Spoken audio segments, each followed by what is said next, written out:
Brought you by Meghdoot herbal. मुझे diabetes है। मेघदूत मधुशून्य ये हाई ब्लड शुगर और ब्लड प्रेशर को कंट्रोल तो करता ही है, साथ में ये मुझे काफी एनर्जेटिक रखता है। मेघदूत मधुशून्य खाओ, फिट एंड फाइन हेल्थ बना। एक तरफ अब्बास अंसारी को इलाहाबाद हाई कोर्ट से राहत मिली, तो वहीं उमर अंसारी की मुश्किलें कम होने का नाम नहीं ले रही हैं। दरअसल गाजीपुर की अदालत ने मुख्तार अंसारी के छोटे बेटे उमर अंसारी की जमानत याचिका को खारिज कर दिया है। एडीजीसी नीरज श्रीवास्तव ने बताया कि मुख्तार अंसारी की फरार चल रही पत्नी अफशा अंसारी के नाम से गाजीपुर शहर में जिला प्रशासन के द्वारा एक जमीन कुर्क की गई थी। उमर अंसारी पर गाजीपुर कोर्ट में कोतवाली गाजीपुर थाना क्षेत्र की उसी कुर्क बेशकीमती जमीन के केस में फर्जी हस्ताक्षर करके दस्तावेज पेश कर अदालत को गुमराह करने का आरोप है। एडीजीसी ने पुष्टि की है कि उमर अंसारी ने अपने वकील लियाकत अली के माध्यम से फर्जी दस्तखत करके अदालत को गुमराह किया था। उन्होंने ये भी बताया कि विधि विज्ञान प्रयोगशाला में भी फर्जी हस्ताक्षर की जाँच हुई है, जिसमें से फर्जी पाया गया है, जिसकी कॉपी कोर्ट में पेश हुई है। उमर अंसारी को सुसंगत धाराओं में गिरफ्तार किया गया था और उनकी जमानत याचिका गुण दोष के आधार पर आज खारिज कर दी गई है। फिलहाल उनके वकील लियाकत अली की अग्रिम जमानत पर कल सुनवाई होनी है। फौजदारी प्रखंड वाद संख्या 578/2023 दिनांक 11 मार्च 2025 को एमपी एमएलए जज श्रीमान शक्ति सिंह के न्यायालय द्वारा निस्तारित हुआ था, जिसमें स्वर्गीय मुख्तार अंसारी ने अपनी पत्नी के नाम वल्लभ ड्योढ़ी दास में एक लगभग 10 करोड़ की संपत्ति खरीदी थी और इसको तत्कालीन जिलाधिकारी गाजीपुर ने 2021 में गैंगस्टर एक्ट के तहत सीज कर दिया था।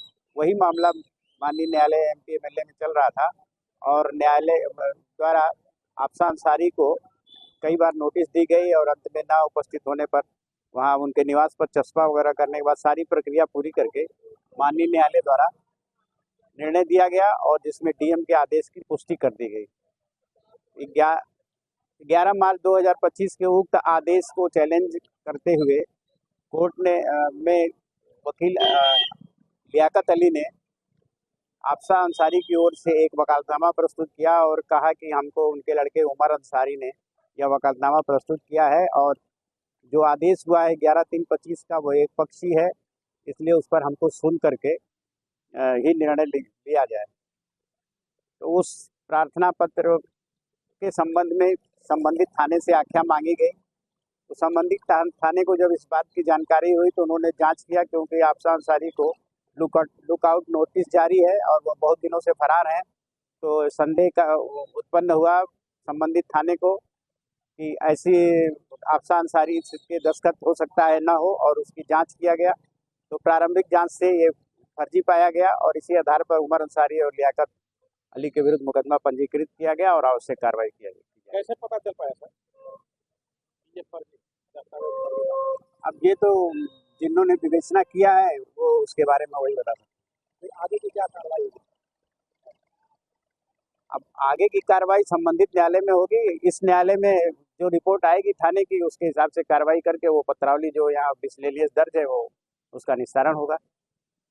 बता दें कि उमर अंसारी जो मुख्तार अंसारी के छोटे भाई हैं और उमर के बड़े भाई अब्बास अंसारी को कल इलाहाबाद हाई कोर्ट से हेट स्पीच मामले में राहत ही मिली थी, तो वहीं आज उमर अंसारी की जमानत याचिका गाजीपुर के सेशन कोर्ट में लगी हुई थी, जो कि खारिज कर दी गई।